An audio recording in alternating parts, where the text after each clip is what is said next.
and gentlemen, welcome back into the One Health podcast. We just want to start today's episode with a huge thank you again for all of your love and support.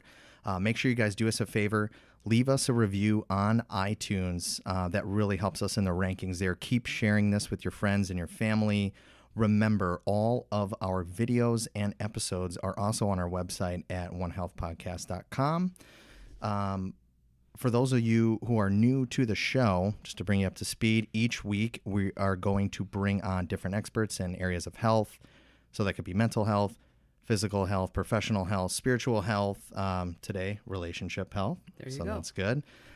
We don't claim to be experts in any of these subjects. We just know people who are. So we bring them on and we interview them, which is good for everybody. Shout out to our sponsors, EcoGym and Motivating You. Make sure you go to shop.teammotive, the number 8, the letter N and the letter U.com, and sign up for your free macro plan today. All listeners are going to receive that offer. So make sure you guys go and do that. And go to ecogymworldwide.com. These guys are doing a special offer for all podcast listeners of 6 weeks for $6 on the membership. Make sure you guys go sign up for that. And just mention that you are a One Health subscriber when you come in. They're offering 24/7 access to the clubs, hyperbaric therapy, red light therapy, organic meals that ship to your doorstep, supplements, smoothies, fitness classes, all that good stuff. Jill, thanks for joining me today. My pleasure. Today I have Jill Fein Baker. Did I say that right? You did. Okay. Jill is a licensed clinical social worker and a member of the Academy of Clinical Social Workers with a master's in social work from Jane Addams College of Social Work at the University of Illinois at Chicago. Yes. She helped found the Institute for Imago. You got it. Imago, Relationship Therapy of Greater Chicago, a professional training and support organization. Mm-hmm. And you completed training with Dr. John Gottman, mm-hmm. author of the 7 Principles of Successful Marriages. And you trained under Dr. Stephen Stosny? Stosny, yep. Got it right.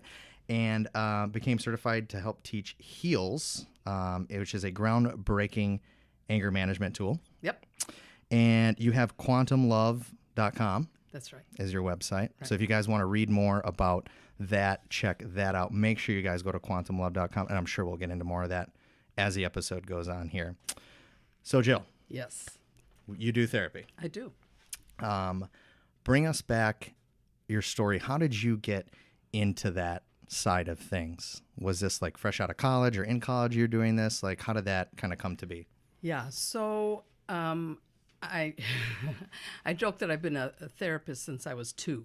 You know, I have vague memories of trying to get my mom to chill or my folks to stop fighting. But the real work didn't become clear until, I did undergrad. I took a little of this, a little of that, and got a bachelor's in sociology, but can't really do much with that. So I decided I would get a master's in social work and went to, as you said, the Jane Addams College of Social Work, U of I in Chicago. And I remember early there, we were all kind of sitting around, and one of the instructors asked us, what do we want to do with this master's in social work? And a lot of people said they wanted to hang out their shingle and be in private practice. And I remember thinking, that's not social work. Go be a psychologist if you want to do that. Social work is in the trenches. It's in the schools. It's helping families. It's helping kids. So for several years, I did that. I worked for an agency, a wonderful agency called Kaleidoscope that worked with all hardcore DCFS kids from, wards of the state. So these are kids who had been bounced through a million different foster homes and institutions, and I learned a lot there. And at that time, I was married. I had 2 little kids at that time, and the marriage was not going that well. Even though before we got married, we went into therapy because I came from a divorce background. My husband, as I like to call him, came from a divorce. Husband. Yeah. Well, it's so much nicer than ex. Ex sounds so. Yeah, ex, it really does. It really right. does. Yeah.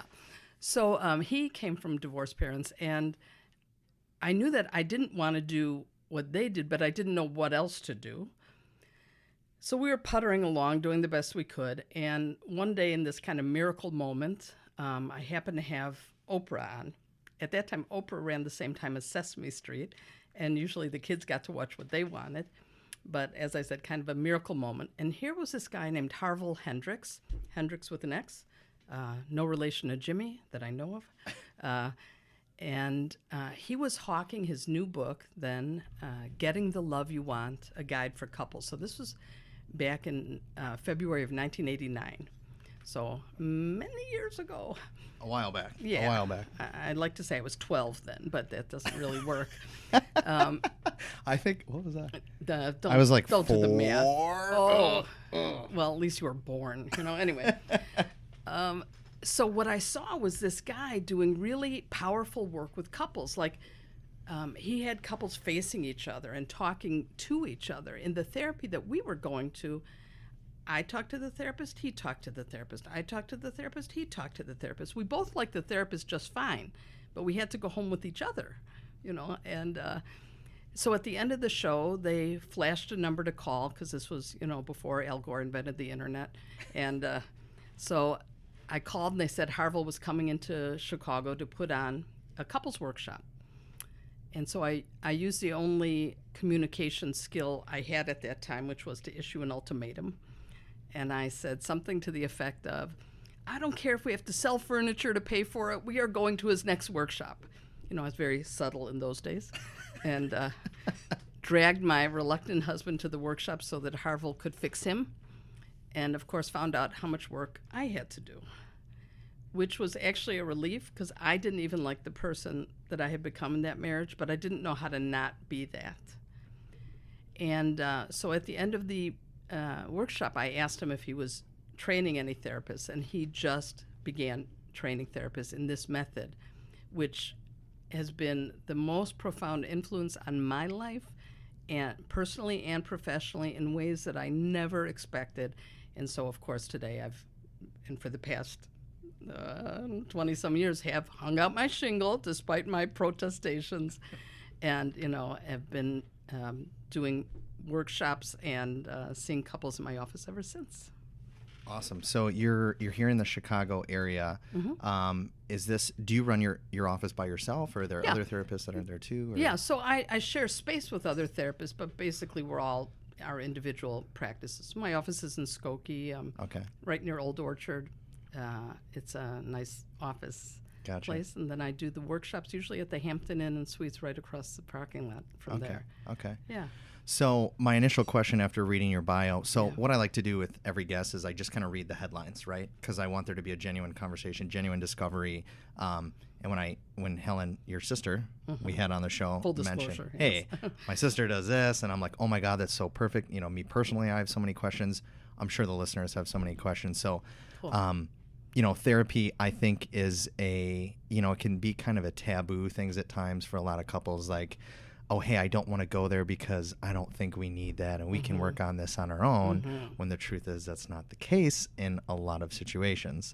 I guess I want to start with, what is Imago therapy? What is it like a certain style, or what does that mean? So I'll give you the spiel. Okay.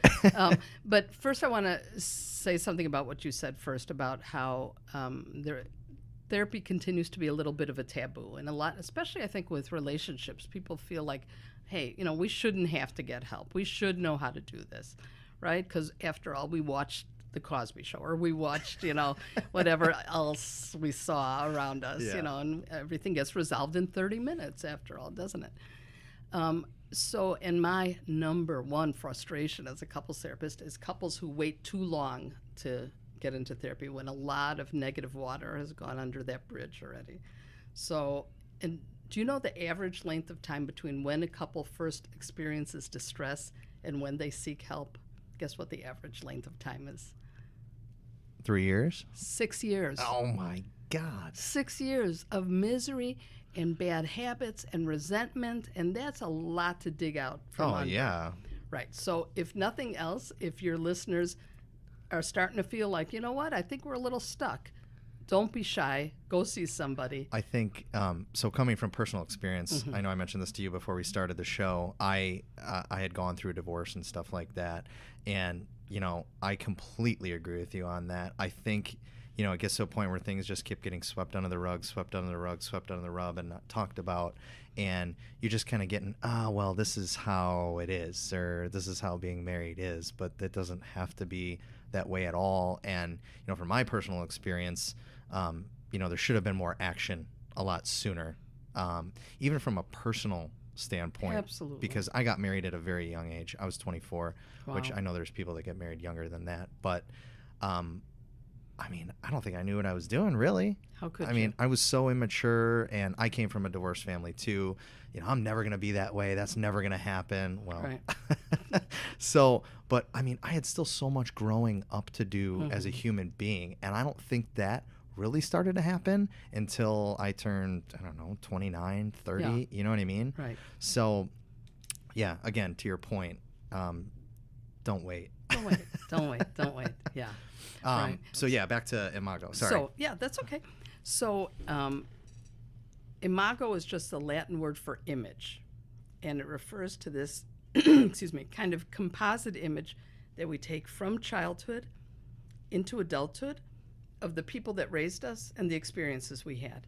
So all the things they did that we liked, that helped us, all the things they did that we didn't like, that hurt us, all the should and shouldn't messages of how to be in the world, we take that into adulthood, tuck a lot of it into our subconscious, and then as adults find ourselves attracted to and attractive to and triggered by and triggering to someone who matches a lot of those qualities, with the idea being we want to finish what's unfinished and heal what's been hurt with someone kind of like the ones that did it in the first place.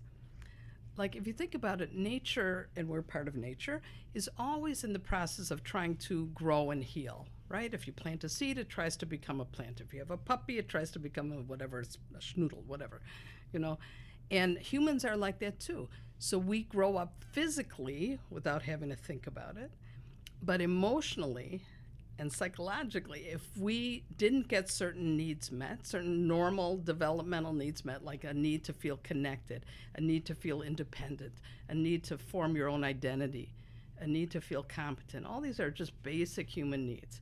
If those weren't allowed or helped or fostered or nourished, we're going to crave that. And Harville Hendricks, who developed all this, started noticing some patterns in the early 80s when he was teaching marriage and family therapy in a university in Texas. I forgot what school he was at. And he was really not doing well in his own marriage and ultimately got divorced, which is a humbling thing to be teaching marriage and family therapy and go through a divorce. Yeah. But he noticed patterns in all these couples that he was seeing. He noticed that the things that frustrated them or kept showing up in their relationships were very familiar to what happened in childhood. And I know that a lot of times people say, a woman might marry her father, or a man might marry his mother, kind of. Of course, not directly. Let's hope not. But it's actually a combination of both. So inevitably, I'm going to be most attracted to the positive and negative traits. That's that imago. That's that blueprint for what I consider love. And my conscious mind is going to be attracted to the positive, like, attractive or, smart or funny. The unconscious is scanning for the negative traits, like cold, unavailable, depressed. Mommy and daddy all rolled into one, because we want to get what we didn't get from the ones who didn't give it to us. And that's what we call healing. To have a similar, stir up the stuff in a similar laboratory, and that's what our relationships are in a way, but have a different outcome. So rather than just have ongoing conflict or frustration or disconnection, you could transform the relationship to one that has mostly healing and growth and intimacy and connection. Because inevitably what one person needs the most for their healing is the hardest for the other to give.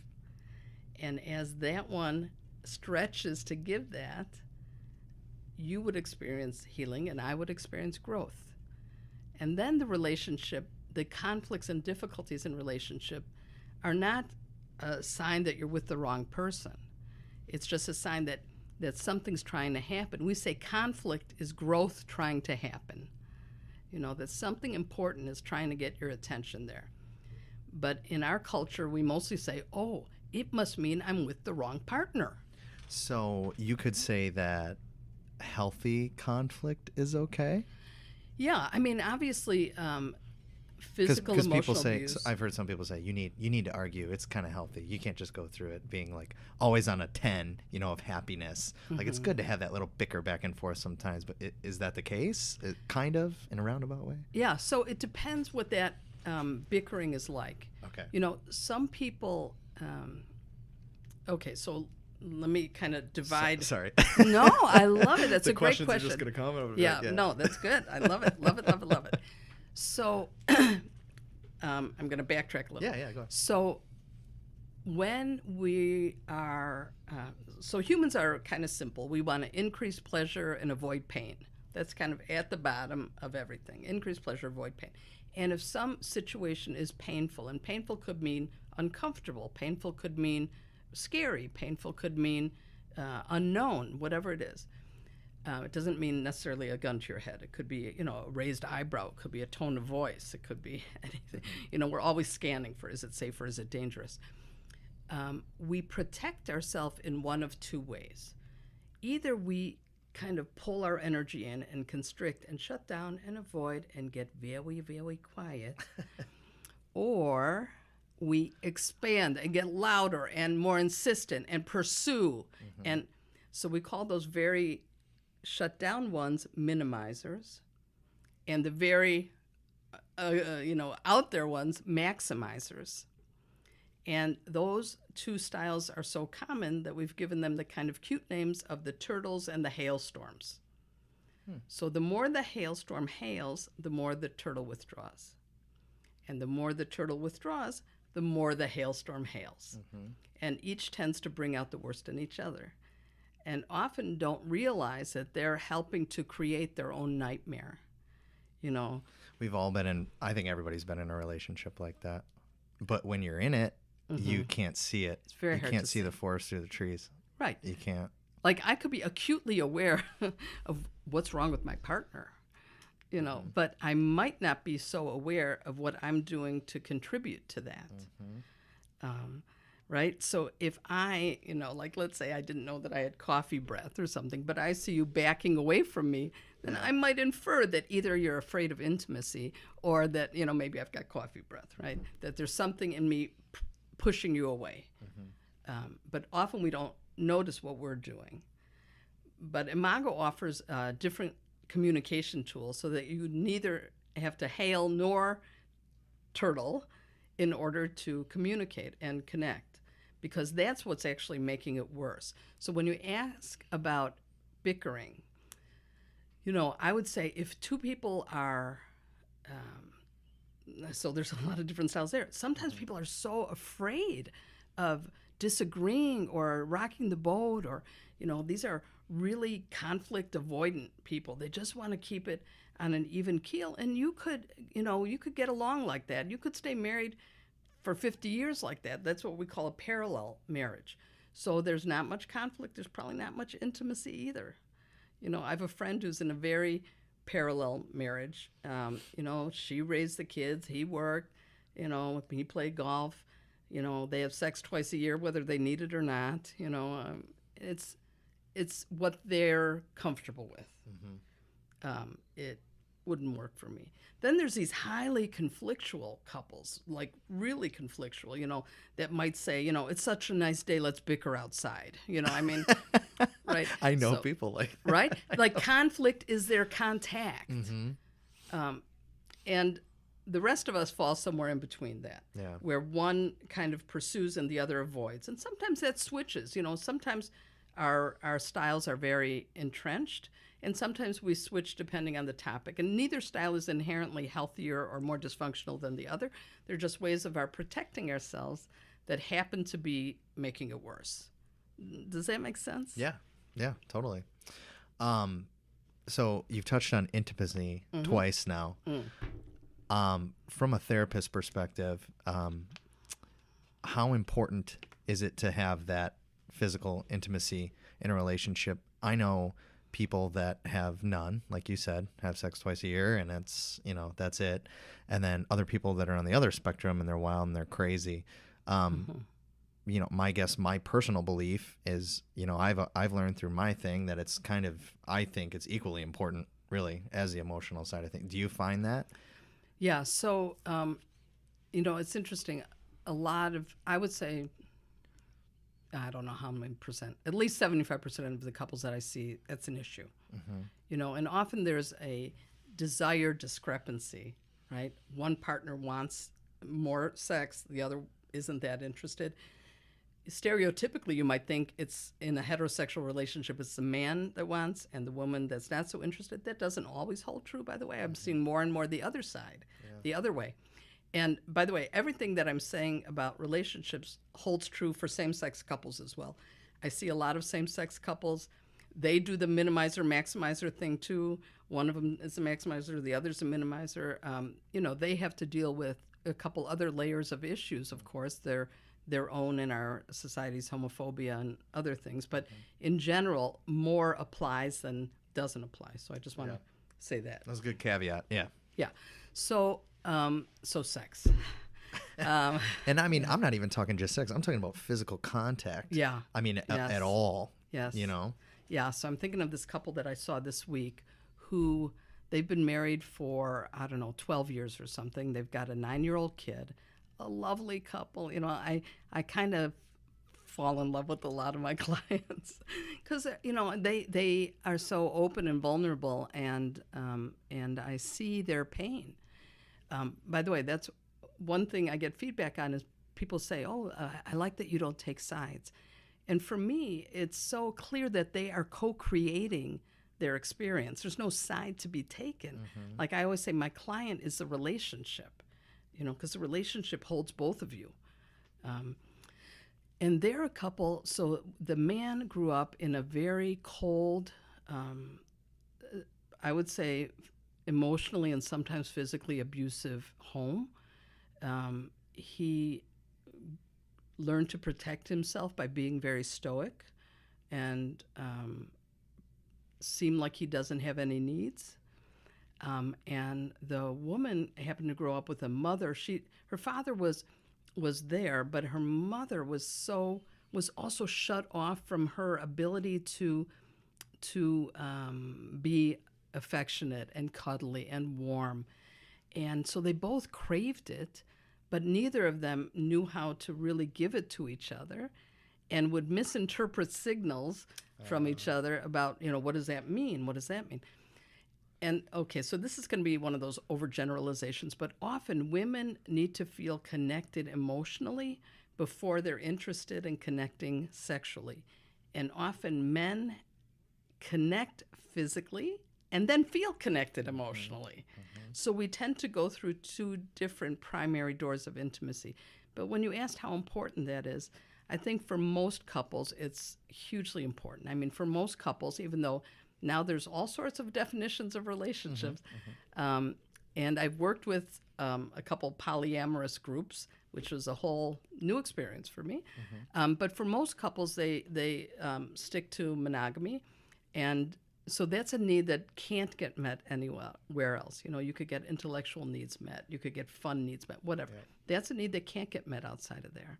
So the stakes become very high. This is the only well I can drink out of, and it's shut off to me. What am I going to do? So it's a big issue. It's a big issue. Yeah, I think that. I mean, honestly, I think it ruins a lot of relationships when that's not there. And like I said, even, and I don't want to get too deep into my story for whatever reasons, but I know people that their couples are together. One will try to show affection and the other one will reject it as a result of, I never got that growing up. I don't know how to process you coming home from work and wrapping your arms around me and smothering me with kisses. Whereas like, the other person's family might have been like, I love you every day. I'm so proud of you. You're such a good kid, blah, blah, blah, blah, blah. You know what I mean? So I think a lot of that, and again, it goes back to childhood stuff that spills over. And even things, personal things that aren't dealt with from childhood, That's right. spilling over into the relationship and then affecting that. And I think it took me a while to kind of learn, that from, my personal perspective. But yeah. So, okay, back to the divorce thing. Because what is it? 54% of marriages nowadays first marriages end in divorce. Right. And by the way, like 75% of second marriages also fail. The good news is by the third marriage, it's like 3%. So I don't know if you're just exhausted by then or, Third time's a charm. Whatever. Yeah. So how many couples do you see that by the time they hit your office, it's too late? Yeah. I would say it's rare that I really think it's too late. Like if they don't show up for a second session, it was too late. Yeah. Yeah. And I've kind of given up trying to know who's going to make it and who won't, because sometimes the ones that I think that this for sure, look how much love there is there. Look how much they got going for them. And then I find out, there's been an affair and they're apart and, they stay in touch. So, and sometimes couples that I think, no way, then they're still together. So I think the biggest factor is if you're willing to do the work. Harville, somebody once asked him at a lecture, how do I know I'm with the right person? How do I know that I've picked a good partner? And, excuse me, my allergies. No, you're fine. It's the season. It's the season. Right. He said, well, I think of it as three big factors. First of all, were you attracted to them? In other words, was there something pulling you to this person? And did you like them at the beginning anyway?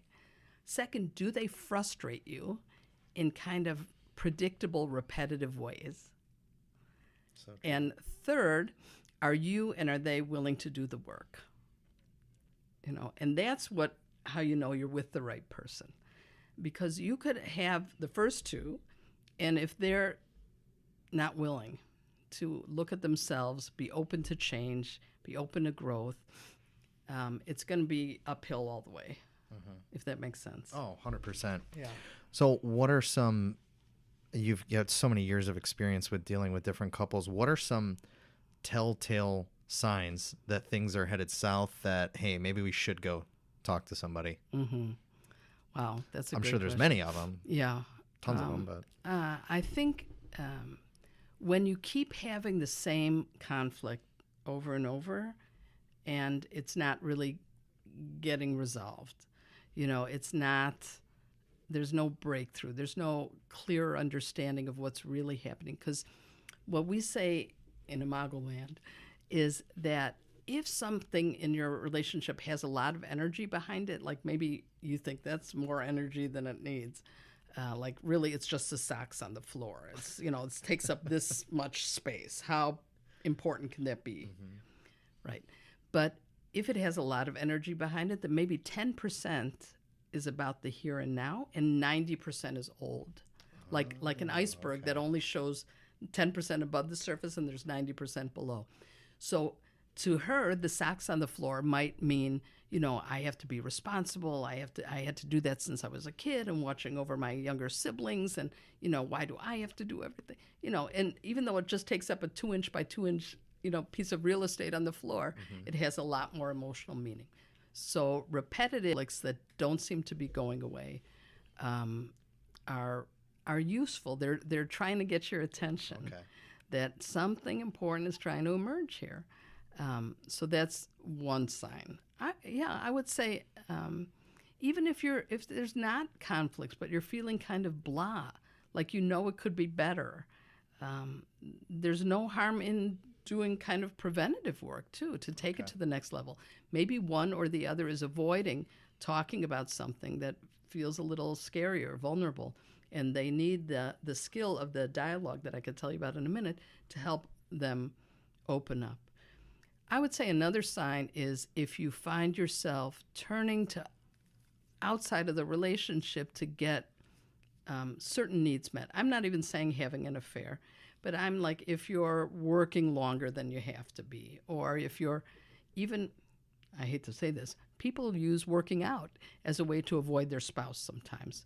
You know, I see it here at Do the ya? gym. Yeah. How I how, see do it you, here. how can you tell? People who come here for, I mean, not everybody. Again, Of this course, is not. of I don't mean to course. be general, but people who come here to. So we offer a couple other therapeutic services and stuff like that. So people who come here and work out for 2 hours and then come back later in the day and do like a hyperbaric therapy session or something like that, and then they kind of hang out and linger and talk to people. And I'm like, don't you have a wife and 3 kids at home? Isn't that? And I don't say it out loud, but Yeah.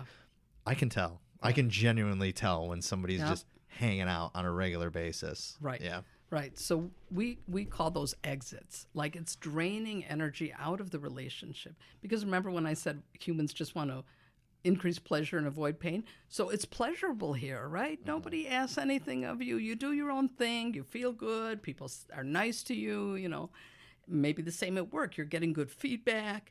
You feel like an accomplishment is, something is happening. And you go home and you're greeted with, where have you been? Who wants to come home to that, right? So, one of those telltale signs might be you find yourself turning to other places, relationships, whatever.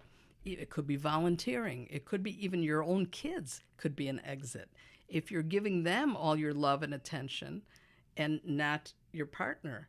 I see that a lot with young couples with young kids. The father often seems like odd man out, like, where did I go?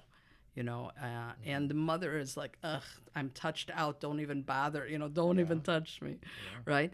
So that's a very vulnerable time in a couple's life. And they really have to attend to themselves and the marriage in ways that they might not expect. I would say that's a place to intervene for sure. Okay. Because, of course, what these kids are, the kids grow in the space of the relationship. That's where they grow up. So if for nothing else, even if it's not to better your own experience, their kids are little sponges and they notice and absorb and watch everything. So it's really helpful if you could intervene then. Okay. Gotcha. Yeah. No, Is that those good? are really good ones. Good.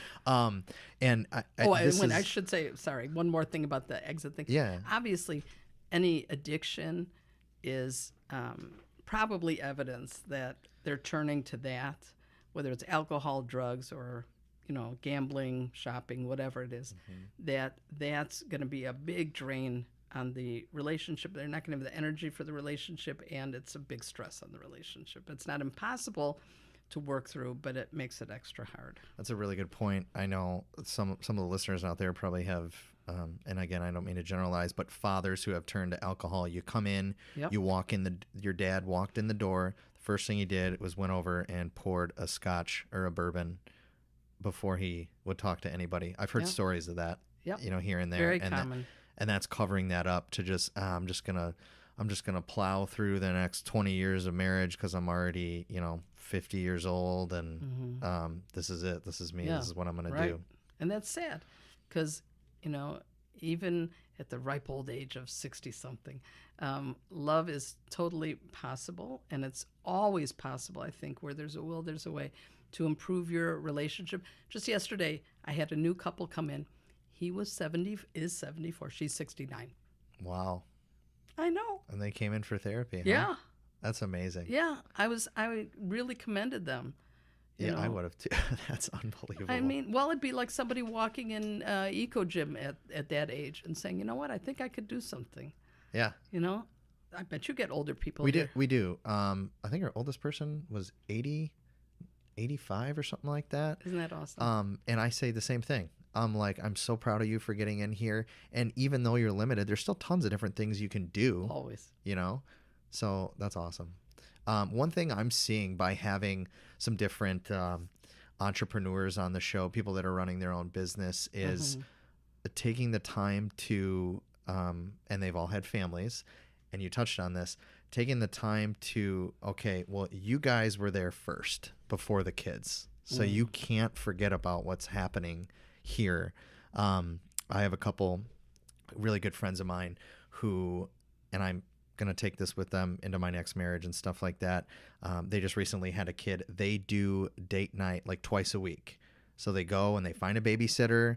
The kid goes with a babysitter and they do a date night. And this doesn't necessarily mean going out and spending a bunch of money. Right. It could be as simple as let's cook some seafood for dinner tonight and put on our favorite movie and light some candles and watch it. You know what I mean? Yeah. I just see that all the time, that people are not willing to remember that you still have this going on before everything else happened. Right. So, and I think they're well intended. You know, they want to be good parents. They think that they want, you know, they need to dive into that wholeheartedly, and they do. It's a new job that they've never had, you know. And you're absolutely right. If the foundation of the mother and father if that's not strong, and every relationship needs to be nurtured. If it's not nurtured, it'll decay. There's no, you know, it needs attention. So, yeah, that's super important. Definitely. One thing too that I wanted to ask you about was trust. Okay, big thing in a relationship. Huge. One of the most important things. How do you, when someone comes to you and says, "Hey, the trust has been broken here. How do I get that back?" My number one question for you is, how does that not sit in the back of your head with your partner? If that trust has been broken, how does that not just sit in the back of your head and fester there, no matter if they haven't done anything wrong in 2, 3, 4, 5 years, whatever it is? How do you work through that? How do you help these couples work through that? Yeah, so that is a hard one. That is a hard one because it's such a core injury when trust has been broken. You know, I've been in relationships where that's happened, where there's been an affair and trust has been broken. And, you know, I became a really professional snoop. You know, I see the problem with snooping is it's not very satisfying, because if you don't find something, all you think is that you didn't snoop well enough. Exactly. And if you do find something, then it's just evidence of pain and, you know, terrible devastation. Stuff. Yeah, devastation. exactly. Right. So I don't recommend it. But here's the problem with, or the challenge with, regaining trust. It's not just up to the person who, let's say, acted out in a non-trustworthy way to be now trustworthy. Maybe the harder thing is for the one who was betrayed, let's say, to open their heart again and be willing to, you know, entertain the possibility that this person has changed. You know, one of the things, as my first marriage was falling apart, so let me dial back a little. Yeah. So we went to that workshop. We got into therapy with you know, using this new Imago style. We worked at it for like 5 years until, you know, it kind of ran its course. One of the things I learned about myself at that first workshop was that I was critical. Like, I didn't know that I was critical because I used the Jeopardy form of criticism, which is I put it in the form of a question. You know, I would say things like, why can't you? Or how come it's so hard to? And why don't you ever? And of course, all these were criticisms, which I didn't recognize. So let me say unequivocally, that all criticism is harmful. All criticism is harmful. There's no such thing as constructive criticism. There's feedback, which is different. But even if I say something that's got some wisdom behind it, you're going to have to first protect yourself from the sting of the criticism before you could even let that information in. So if I'm in a relationship and I say something like, I guess, what you're doing is hurting my feelings. Is that feedback or Yes, is that that's constructive feedback. criticism? It's not even constructive. It's feedback. It's you're talking about yourself. Okay. So let's say a common criticism is, and the other thing is underneath every criticism is an unspoken desire. So if I say to you, you're always late, that's a criticism. Okay. What's the desire underneath that? I want you to be on time. Exactly. Got it. And the fact that you're not on time is affecting me. And here's what happens for me when we're not on time. But if I say you're always late, what's wrong with you? How hard is it to be on time? You need to organize yourself better. Even if that's true, you're going to have to defend against the attack, which it is an attack, true. right? So that's one of the other things we teach is how to ask for what you need in a way that's not an attack. It doesn't mean you'll always get it, but at least you won't make it worse. You won't invite more defensiveness, which then becomes that minimizer maximizer power struggle that we talked about earlier, right? So what was the thing you asked about right before that? Oh, about trust? Yeah, we were on Right, trust. Sorry, we got a little sidetracked. Yeah, no, that's there, okay. So I learned that I was critical, and it shouldn't have surprised me because when I first met my mother-in-law, the first time I met her, she was ripping him a new one. She was so critical of him, like right in front of me. This is the first time I met her, and she was so critical of him. And when we left, I said, "Boy, how do you stand that?"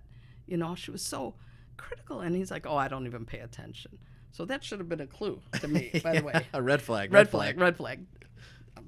Anyway, so apparently, though, so naturally, Imago-wise, he would be attracted to somebody who was critical because he would want to get the critical one to not be critical. That would be the healing and growth thing, right? So, but apparently I wasn't critical enough because after we'd have a spat or something, he would say, "You hate me, don't you? You hate me, don't you?" And I would say, "I don't hate you. I'm frustrated or I'm upset or whatever." He'd say, "No, you hate me, don't you?" And this was years before I actually did, but that was a joke. Thanks. No, story. but I mean, yeah. So eventually I kind of cooperated with the projection, I didn't hate him, but I became less and less connected to him. But after the workshop, I learned to ask for what I needed instead of to become critical to try to get what I needed. I adjusted some of my expectations, which were really infantile in some ways, like he should know what I want without me having to ask. That's a big one that we carry. I heard that one. I've heard that one a couple times. Yeah. Well, personally. You've thought that or you've heard it? No, I've had it said to me. Okay, so let me just say that's absolutely a throwback to childhood. Because when we were infants, the first couple of years of our life were pre-verbal, right? Mm-hmm. So we don't have to ask. What do? We need something. Whine. Exactly. Whine, cry, get upset, and then miraculously the nipple appears or the diaper gets changed or whatever we need. So it gets kind of grooved in our neural pathways. Like we shouldn't have to, if you loved me, you would know, right? But in real life adult relationships, this is my mega statement here coming up right the mega here. statement. Here it is. Mega. Your partner is not you. Amen. Right. Amen. So you're going to have to tell them and put it into words. And it's okay to say what you need or want or enjoy or don't enjoy or whatever, because they are not you. Sometimes couples get into a relationship and that connection feels so good that it feels like, you and I are one and I'm the one, or we make up you and I are one and you're the one. I won't exist here. But to have a real healthy relationship, you need to have two people who are individuals who are also connected, So flashback to me. So years of working on that, even just that piece of learning to not be critical. One day I approached my husband and I asked him, "Do you basically experience me as safe or basically experience me as dangerous?" And he said, I don't experience anyone as safe. And that was a real gift to me that he was able to say that, because then I knew that I had done as much work as I could do, and that relationship couldn't grow anymore. And then I, after that years of investment in that relationship, I could let it go, because you can't do it yourself. You know, you really cannot do it yourself.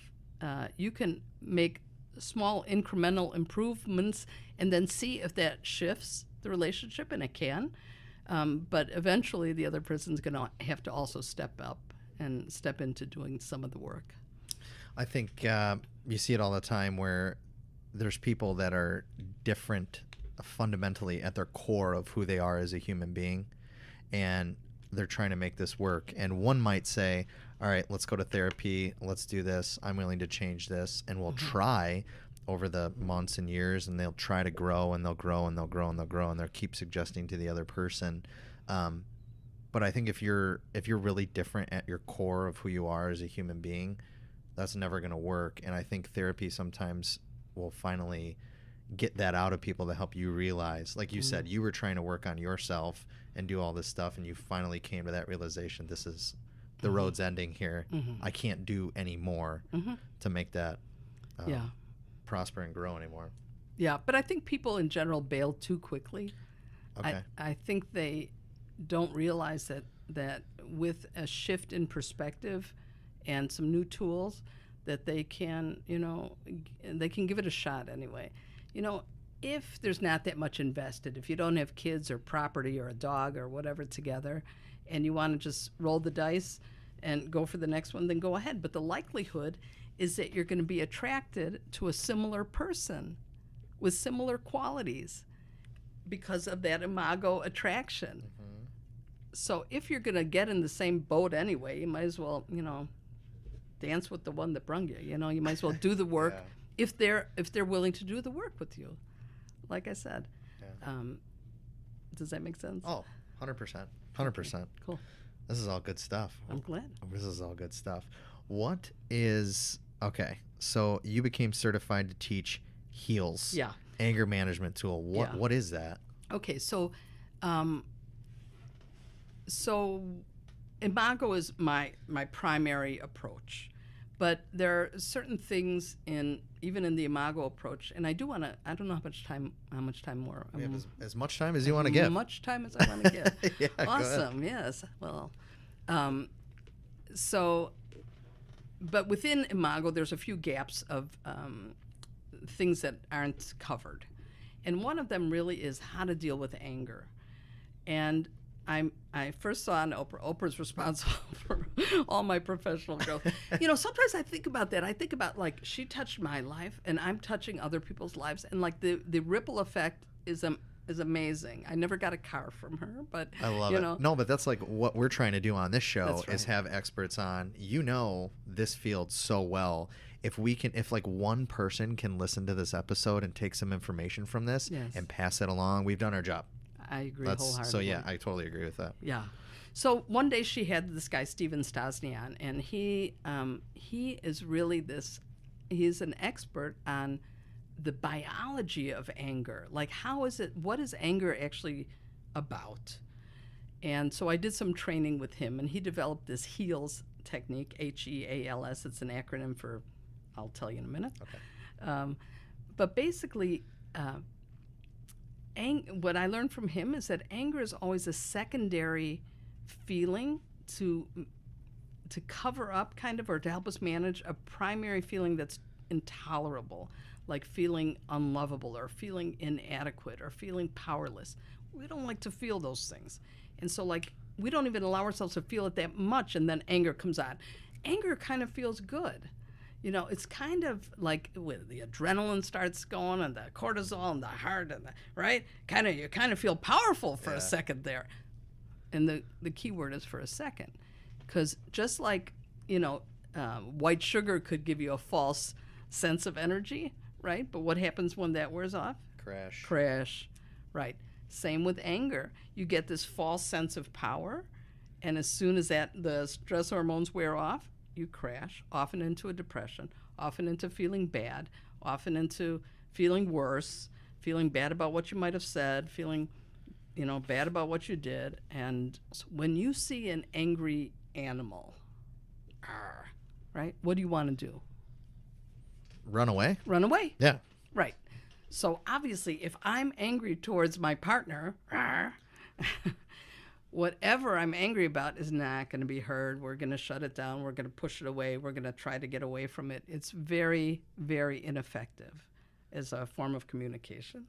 It's and it can be super, super destructive. The problem is it feels like a little good to the sender of the anger, and it always feels bad to the receiver of the anger. Always, always, always. So here's the thing. When we are angry, our perceptions are distorted. We tend to narrow our focus and expand the thing that we're focused on, which is useful if the threat is a tiger.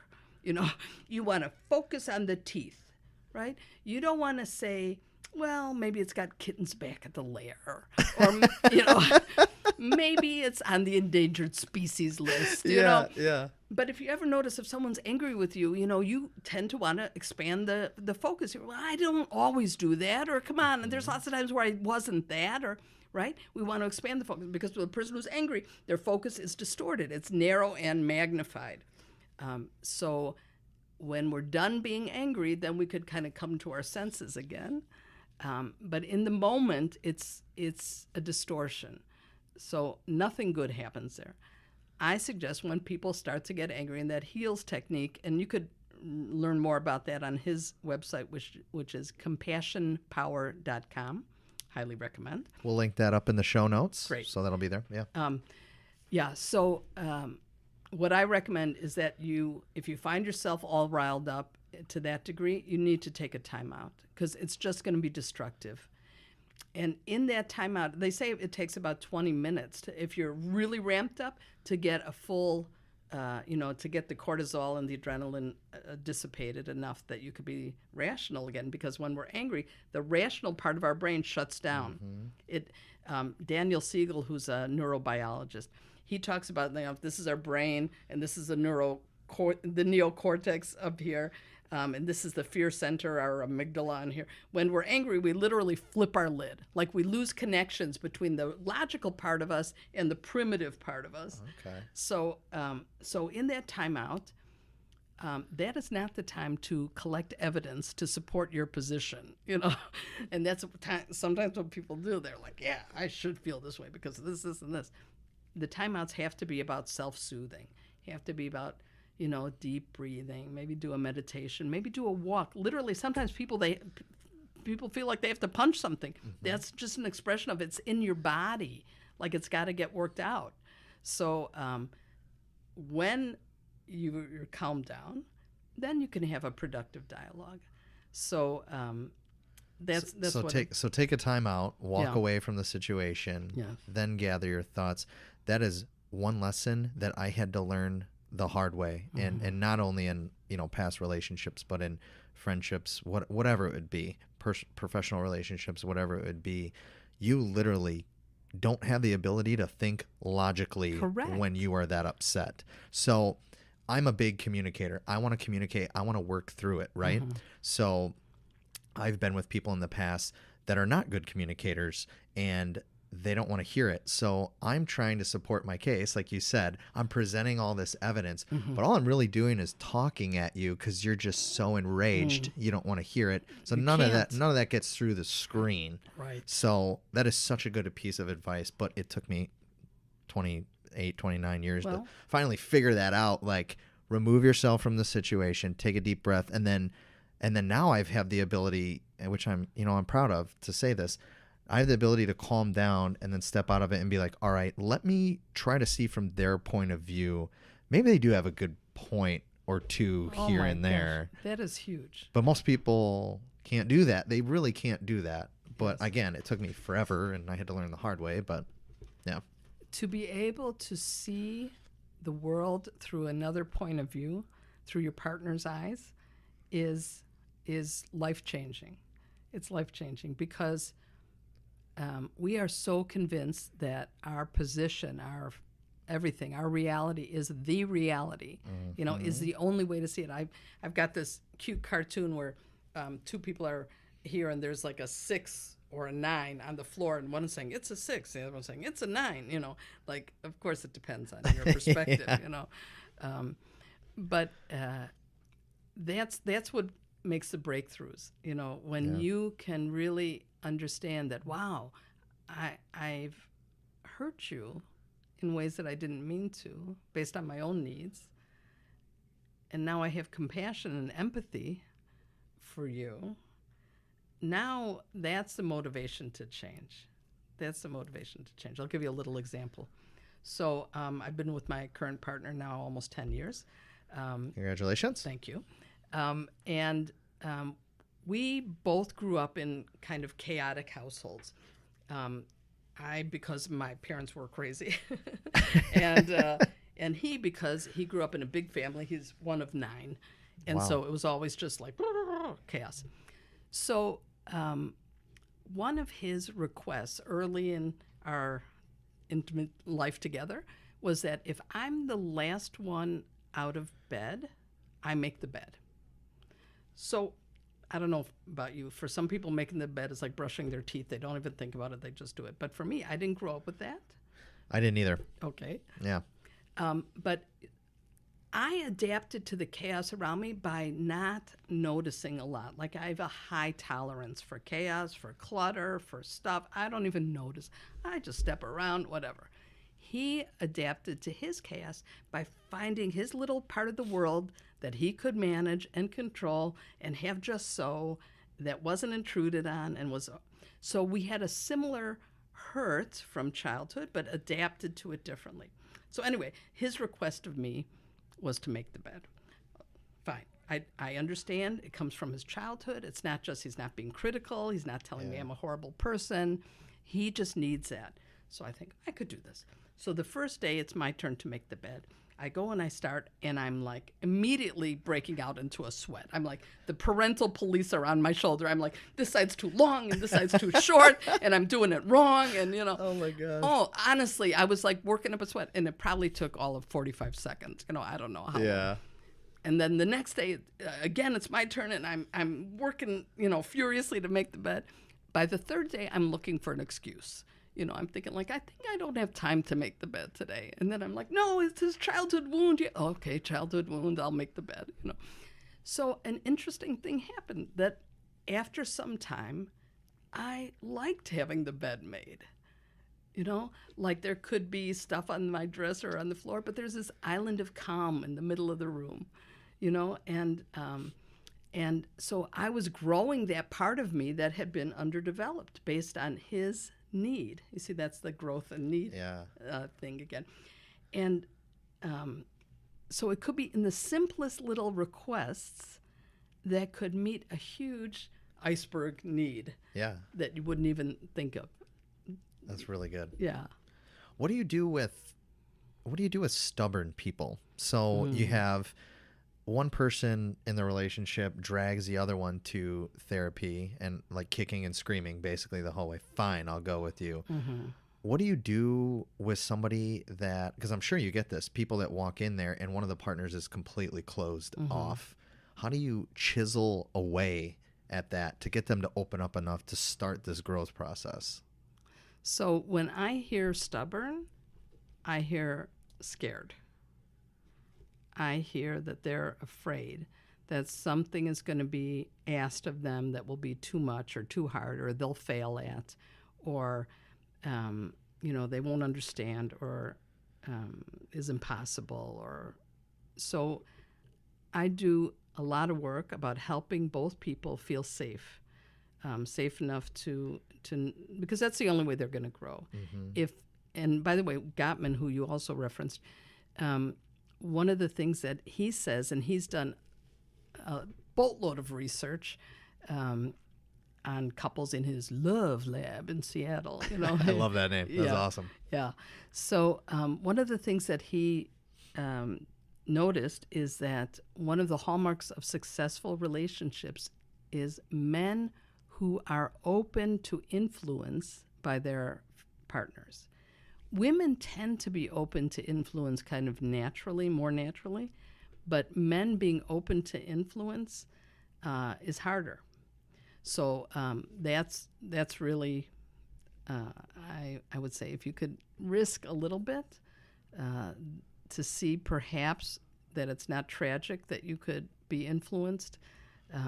But so stubbornness, to go back to your question, is to me fear. So what does it take to feel safe? You know, it means I won't judge, I won't blame, I won't shame, I won't criticize, and I try to teach those tenets in the work that we do. Okay. Does that make sense? Oh, that's good. I've always wondered that because I feel like most of the time that would be the case. Do you see that a lot? Yeah, I don't see how it could be something else. Yeah. You know, people who get very entrenched in their position are often very afraid of what if I step out of that. What if I'm wrong? What if I'm wrong? Yeah. Yeah, that we can't even tolerate that. We can't entertain that thought. You know, if you and I have a different opinion and one of us is wrong here, it better be you. You know, so and you see that. You know, I say you see it in a couple, and you see it in a country, and you see it in countries. You know, that's a really good point. That is a really good point. Wow, I didn't even think of it like that. Yeah. This has been amazing. I really appreciate you being on and sharing your wisdom with us. I want to commend you for the work that you're doing to genuinely help people. Thank I think you. a lot of people in our industry are nurturers by trait. We want to help people. We want to see them change. That's the whole reason why we started this. So I want to commend you for devoting your life to that, to helping others. It's been my pleasure. And can I tell you about the next workshop coming up? 100%. Yeah. So I do these Getting the Love You Want. That's a book that Harville wrote some 30 years ago. So we do a workshop that's based on that. And the next one coming up is September 22nd and 23rd, and there's still room in that. Sign up, guys. Yeah, so they could go to my website, quantumlove.com, for more information or to register or to get into counseling with me. quantumlove.com. Make sure you guys go there and check that out. She's got a lot of cool things that they're doing there. I'll make sure and put that link for everyone in our YouTube channel. We'll have a video of this on our YouTube channel. We'll put it on our website, all that good stuff. So you guys will be able to check that out. Yeah. I always like to wrap up each show by asking you for some advice. So you've kind of been sharing it throughout the whole episode here. Give me 2 tidbits of information that the listeners can take with them.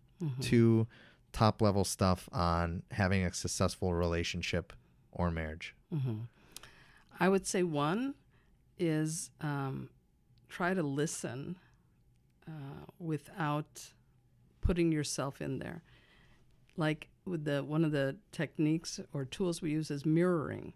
So just say back what you are hearing. So let me see if I've got this. You would like me to give you 2 of the top pieces of advice that I have for you. Did I get that? Yeah. Right. And then you could ask, is there more?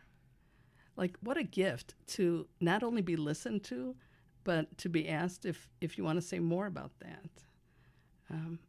And then the second piece of that is validate. Validation doesn't mean agreement. You don't have to think the same way. Validation just means your partner makes sense, that their view, how they came to think that. Like, it makes sense to me that you would want some tidbits to share with your listeners because people like little tidbits. So it makes sense that you would want that. And the third piece of the dialogue is empathy. So I'm giving you 3. You asked for 2. I'm giving you 3. Bonus. Bonus. When you can empathize, that means really putting yourself in how it must feel to be in the other's shoes. Again, that's transformational. So if I were to empathize with you right now, I might say, I imagine that you feel excited about this podcast and eager to learn. And then I would check that out. Is that how you feel? Yeah. And if I got it wrong, by the way, if I said, I imagine you feel bored and, can't wait to get out of here, is that true? Then you could correct that, hopefully. Those are amazing. Those are really, really amazing. And those are all 3 skills that are very hard to develop. Another reason why therapy helps with that. Yes. So make sure you guys go see Jill. Thank you so much. All right. Thanks again for Thanks, being Dory. on. You guys tune in next week again. We got a couple special guests coming on. Make sure you go to onehealthpodcast.com if you guys are interested in sponsoring, or if you know of someone or are someone that would like to be a guest on our show. We have a contact form on there. Reach out. Until next week, thanks so much.